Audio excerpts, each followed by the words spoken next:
What's going on, guys? Trying out some new coffee today, and this is my second cup of it. Gotta say, it's a winner. My wife picked this one out to try, and she did a bang up job because I like it. Alright, well, you already know by the title what we're going to be talking about today. So, a couple of things up front. Today's video is brought to you by me, because I ain't got no sponsors. Just the way it is. Not in the cool kid club. I shouldn't have to do this, but because I don't want to do it later, let's get all the obligatory BS and nonsense out of the way up front to hopefully curb any stupid comments from some people. To quote the great Not a Rubicon. Today we're going to be talking about another Crossfire pack. No, Crossfire did not pay me to make this video. Crossfire won't even know about this video until they watch it, if they watch it. I don't get a red dime for making this. Therefore, hopefully, you won't accuse me of being a paid shill. I don't get paid for this. I talk about stuff that I like and that I use in hopes that some of you might actually find it interesting. Some of us actually do that just to help people. Not everyone who talks about stuff that they like is a shill. It's absolutely stupid that I have to even make that statement anywhere in a video, or anybody does, but because the internet's going to internet, we have to do it. Anyway, woosah. That's why God gave us coffee. Alright, let's get to the good stuff now. This, as most of you may well know, is my old tried and true early gen Crossfire DG3. I love my DG3. This was the very first pack I ever got from Crossfire. It's the one that turned me on to Crossfire and made me a fan and a believer. I've got a lot of miles under this pack, and I love it. I love it a lot. However, as things do, time progresses, things progress, things change, things improve, so on and so forth. So, while my beloved DG3 is not going anywhere, it is going to be happily repurposed for another use. In other words, it won't be my primary big ruck. Well, big-ish ruck. My DG16 is still my big monster. What I'm going to be using going forward, spoiler alert, because I like it and it works, is going to be my new CF3. So the CF3 is the replacement and upgraded version of the heretofore mentioned DG3. So I thought I would go over some of the changes with you guys and show you, some of the differences, and some of the upgrades, some of what stayed the same, so on and so forth. So to get all the technical specs out of the way up front, the CF3 is a 50-liter ruck in the main body. You can add pouches and other things to it to increase the volume and carrying capacity of it. Depending on how you configure it, you can take it all the way up to like a 70-liter capacity. So you've got quite a bit of room for expansion there. 70 liters in this gets you a lot of space. So again, it's 55 liters in the main body. And if I said 50 to start with, I'd meant to say 55 because it's 55. If I did say 55, then disregard me correcting myself and saying that it was 55. Hold on.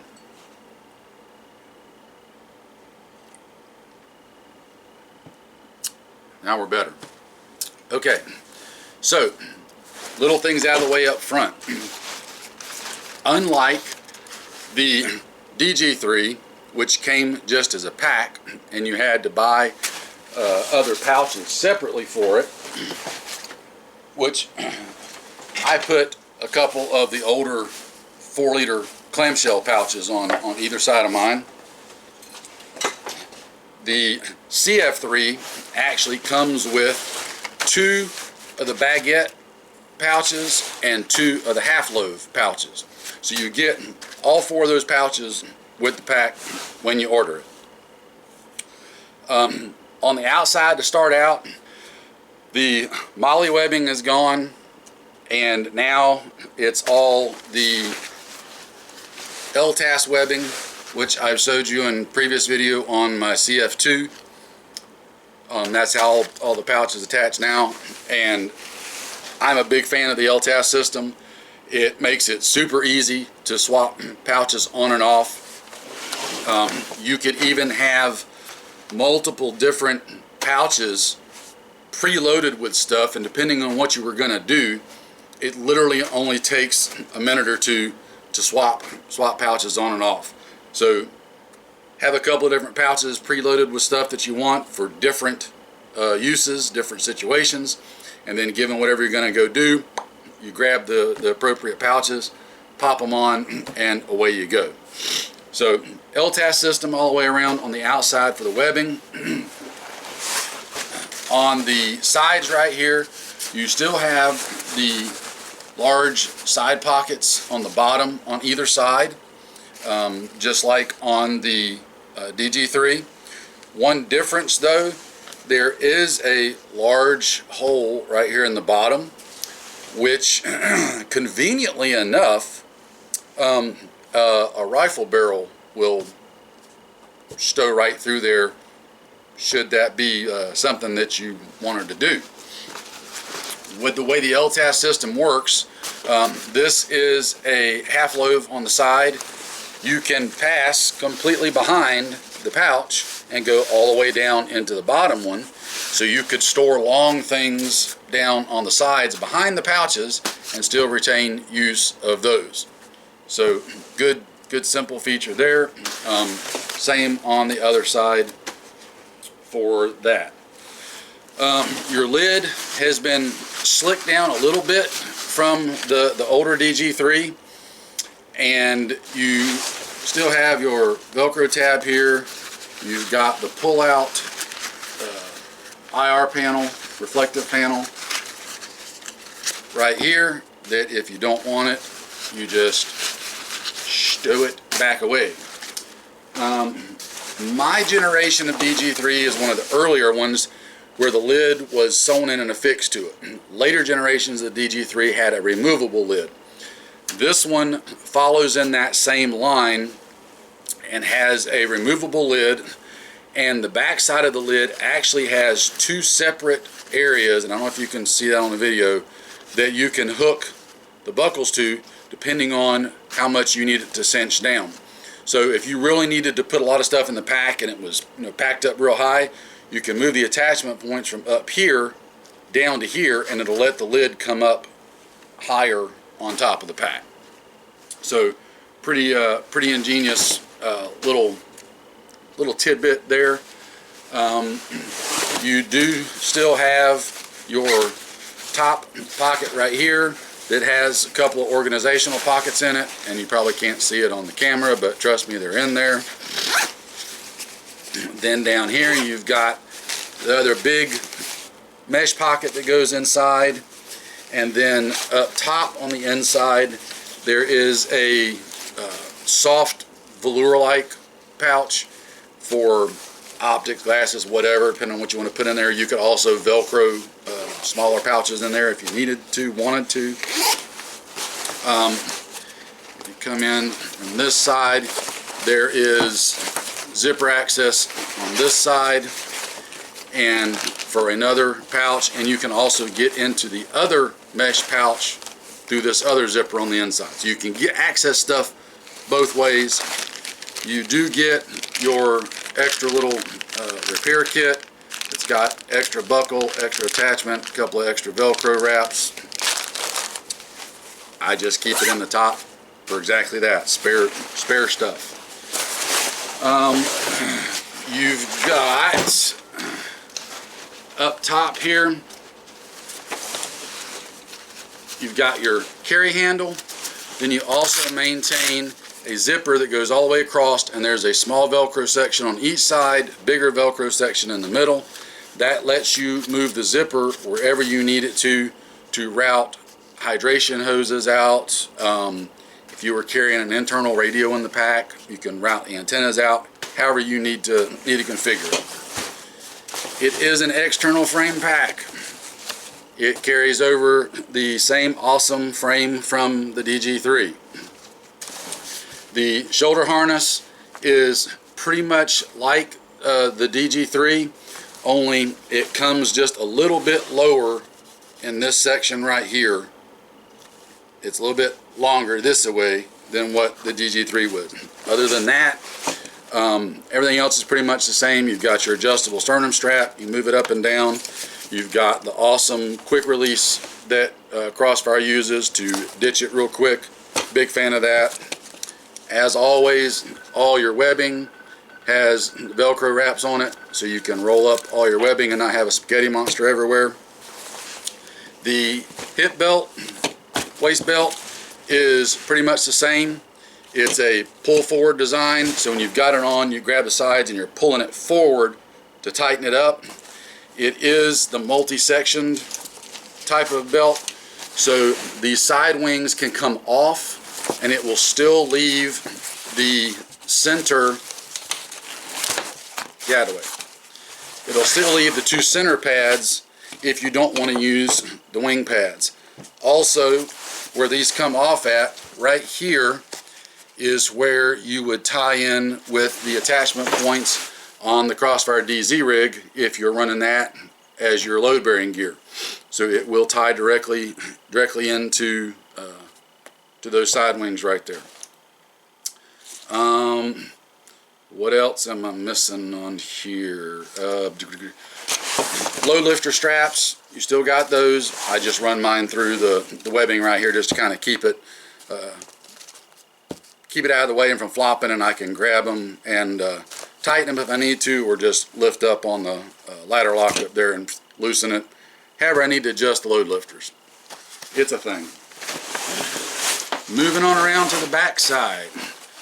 It still has the two dual compression straps, one up top, one down at the bottom.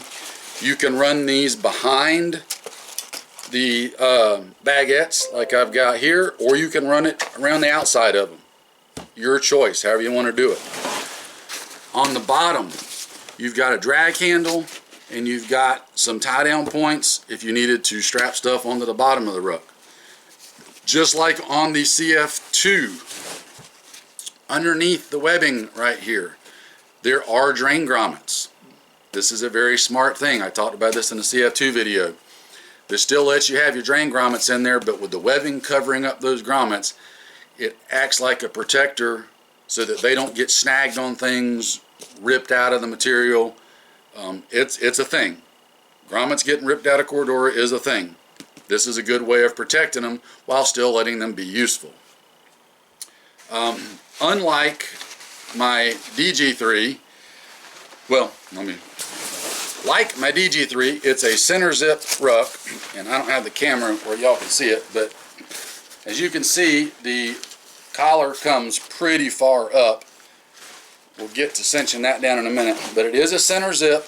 However, now you can also access the zip from the top or the bottom. There's a bottom zip to get into the bottom of it so that you don't have to completely open the whole thing up and flay it out just to get the stuff on the bottom. It's easier to do right through there or come down from the top, whichever way you need to go. It does still have the attachment points on here to get the separate helmet carrier if you wanted to get that and put it on there. You can use that to carry a helmet. You can use it to carry, honestly, whatever you want to put in it. You could stow rain gear in it, wet stuff, whatever. It still attaches the same. That is separate though. It does come with your basic ISAC loop. You can hang all kind of stuff from here. If you don't want it, it's just simply it just simply goes on like so, and you can pull it right off if you don't want it there. I find it to be a handy little place to put stuff at. You can see the LTAS webbing goes all the way up to the top here, so you could move these pouches further up if you wanted to, however you want to configure it. You've got your nice big collar, and it comes all the way up. A lot of room. You can expand this puppy pretty doggone big. This part will fold down like so, and it still leaves you that. You have got, for this part of the collar, you've got your drawstring to cinch it down. Then on the front, you've got an LTAS toggle and some Velcro, and you can undo this part if you need to open the whole thing out and fillet it out, which we will do right now. If you just pull that cord, she'll come right open. On the inside, and I'm going to try to do this, on the inside you've got LTAS webbing around the top on the inside here. I hope y'all can see that on the camera. And you've got two of the removable mesh pockets, one down this side, one down the other side right there. Be quiet, I don't want you on. And then you've got 2 rows of LTAS on the back here, and you get a hydration carrier and another compression strap in there. The hydration carrier attaches to the LTAS webbing. You could add a second one. It is a waterproof hydration carrier, so if you have a bladder in here and it springs a leak, it'll contain it inside that pouch and not totally soak everything else inside the pack. The webbing on the sides goes all the way around to the zipper right here, so if you didn't want this mesh pouch back here, you could move it here so that it's more on the front instead of the side, depending on how you want to configure it. And again, you can go all the way down with it, flay it open, however you want to. Again, super easy to close up. And then you just pop your LTAS toggle back through and leave it as such, and then you can grab your cord right there to pull to open it back up. With the lid, so you've got your, let me get all the buckles back in place here so we're not flippity flopping everywhere. Come here.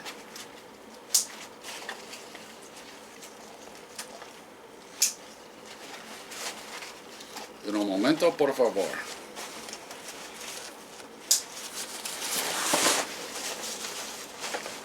I undid all the straps so I could easily show you guys, and now I got a spaghetti monster going on. I have to rectify that so I can load her back up.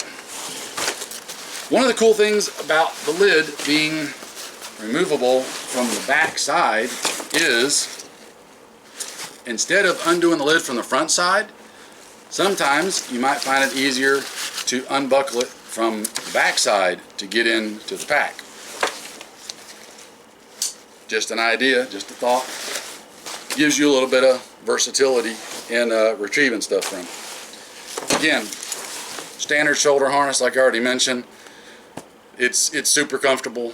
Contours nice to your body. It's not just big flat straps. There is enough padding in there and a very, very thin stiffener to make it comfortable, but not so much padding that, you know, you've got freaking 4 inches of standoff off your shoulders. You can actually shoulder a rifle with this. I think that's about it. What else? I'm trying to think of anything I missed. I think I pretty much covered it. I'm sure I probably missed something. You guys will probably ding me for it if I did forget something, but that's basically the new CF3. I've been using this one a little bit. Already got a few little wear marks on it here and there, and I like it. I think it's a very good progression forward for Crossfire. Right now, they've got, I believe when I checked on the website earlier, they had multicam and Ranger Green in stock. Ranger Green being my number 2 favorite, right behind God's Plaid M81 All Hail. And I know some of you are going to ask, no, you can't get an M81 right now. However, let not your heart be troubled, my friends. I cannot make any promises because I am not Crossfire. But there might be a chance, that at some point in the hopefully not too distant future, I don't know any time frame, so don't hit the comments asking me. I am fully Sergeant Schultz on this. I know nothing. All I'm saying is there might be a chance that you will see these available in M81, along with some other Crossfire stuff. You already know that the DZ rigs and the CF1s are available in M81, so you might see CF2, CF3s, that sort of thing available, as well as pouches. I am not speaking for Crossfire. I'm just saying that I have it on good authority that might be a thing. No promises. I would encourage you that if you want to see that happen, you might want to visit their social media, be it Instagram or wherever, or even in the comment section on this video, and I will try to forward it to them and let them know that you would like to see more items from them in God's Plaid. It certainly won't hurt the chances of it getting done, I'll put it that way. If a company knows that there's definite interest in something, then it gives them good motivation to make it. So, that said, don't go flooding Crossfire and everybody else with, why can't I get an M81 pack? Just tell them that you want it and go from there. Anyway, as I said, I am just extraordinarily blessed. And all kidding aside, I am truly blessed to be able to have this one. So, let's put it this way. This pack means enough to me that I would do unscrupulous things and I would fight you for it. Like on a rabid bobcat level. If you've ever seen a rabid bobcat, you'll understand what I mean by that. Alright. Y'all are probably done by now. So anyway, even Fred here is a Crossfire fan. Excuse me. I told you guys years ago, when I did the very, very first video on that first DG3, as a gear maker myself, if I was going to make a pack, this is what I would make. Like, I would make what Crossfire is making almost to a T, and how they make it. So, for whatever that's worth any of you, I still stand by that. These are the packs that I use. My friends and associates use these packs. We are fans, and we actually get out and use them. They get sweaty and they get dirty. We pack them up and use them, and I can attest wholeheartedly for our uses and experience they hold up great, and we love them. So for whatever that endorsement is worth, again, I don't get a dime for telling you how much I like them. Do with that information what you will. Biggest thing, guys, regardless of whether it's a Crossfire pack or whatever pack, load your stuff up. Load it up like you would for real. Get out there and use it. Go for a walk wearing your pack loaded as often as you can. That's how you're going to figure out how does it need to be adjusted to fit comfortably. What can you do and can't you do with it? Whether you actually even like the pack that you've got.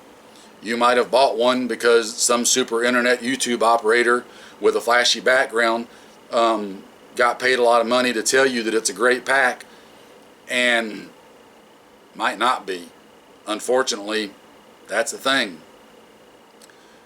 You might have copied some cool guy that has whatever particular one, and it works great for him, but you might not be doing the same things he was doing, or in the same environments, or the same ways that he was doing it, and you might find that it don't work so good for you. But you're only going to figure that out if you get out and actually use the stuff. Load it up, get out, wear it, walk with it, ruck with it, train with it, do the things. Don't buy it and sit it on a shelf and expect that it's going to work when the time comes that you actually need it. I'll get off that soapbox now because you already know how I feel about it if you've been around here long enough. Take care, guys. Stay safe. Get out there and get ready. I will see you in another one.